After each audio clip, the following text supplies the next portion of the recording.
5 children, 1 adult killed at school. 1 child, 1 adult killed in a home. And the 18-year-old shooter dead, police say, by her own gun. An individual confirmed to be the shooter was located deceased with what appeared to be a self-inflicted gunshot wound.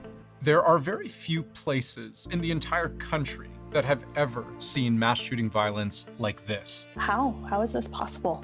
In Tumbler Ridge? It's just completely unfathomable. So in Tumbler Ridge, BC, tiny remote town, some 2,400 people living in the foothills of the Rockies. This was seismic, and for the first 24 hours, almost completely opaque. It wouldn't be fair to speculate on that. We're still making those determinations. I think we will struggle to determine the why. But now we know the suspected shooter, more about her history with police, more about her victims, and more about the sequence of events. Let's go through it.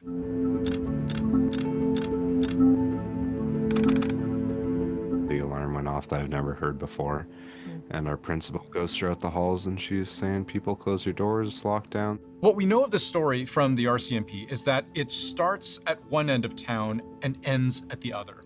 We know the most about the ending.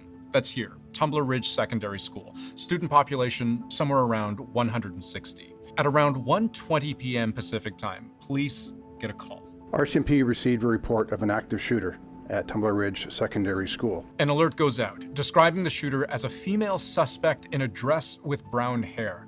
The standing order to the public, shelter in place. Because when police arrived, they themselves were immediately in danger. Upon arrival, there was active gunfire, and as officers approached the school, rounds were fired in their direction. From this point, we learned 3 important things from police. 1, they never shot back. The shooter appeared to kill herself at some point after police arrived.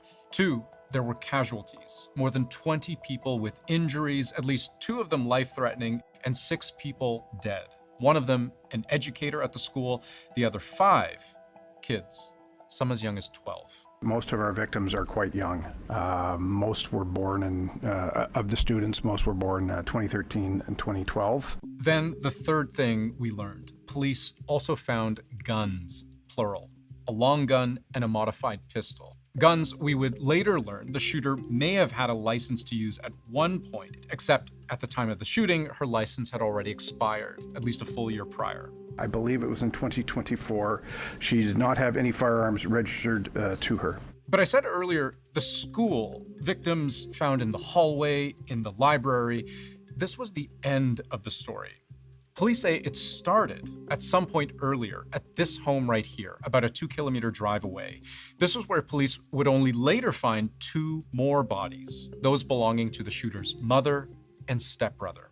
We were called because a neighbor, there was a young female at that home that went to the neighbors, and that's how we learned that there were 2 deceased at that residence. So the neighbor called the police.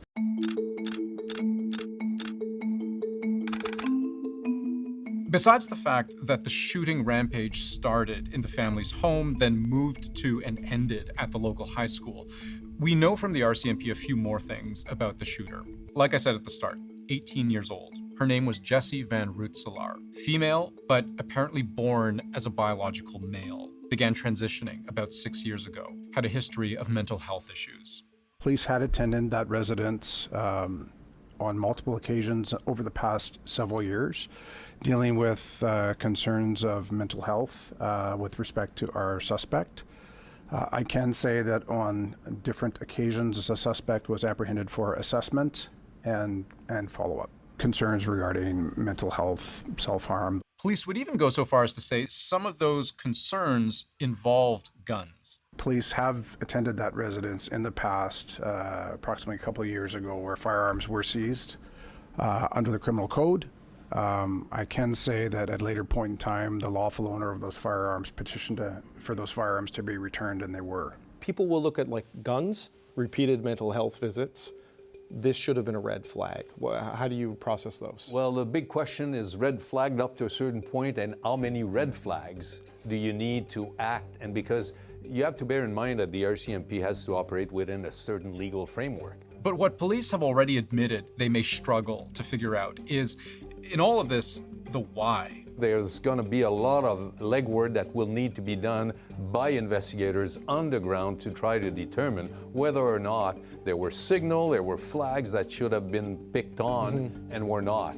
They did say there didn't appear to be any specific targeting of any specific students at the school, but that may change as police learn more. And they pointed out the shooter wasn't even a current student at that school. She dropped out of school around 4 years ago. So on the crucial question of motive, a real mystery, what drives someone to open fire at a school they don't attend? Police don't know.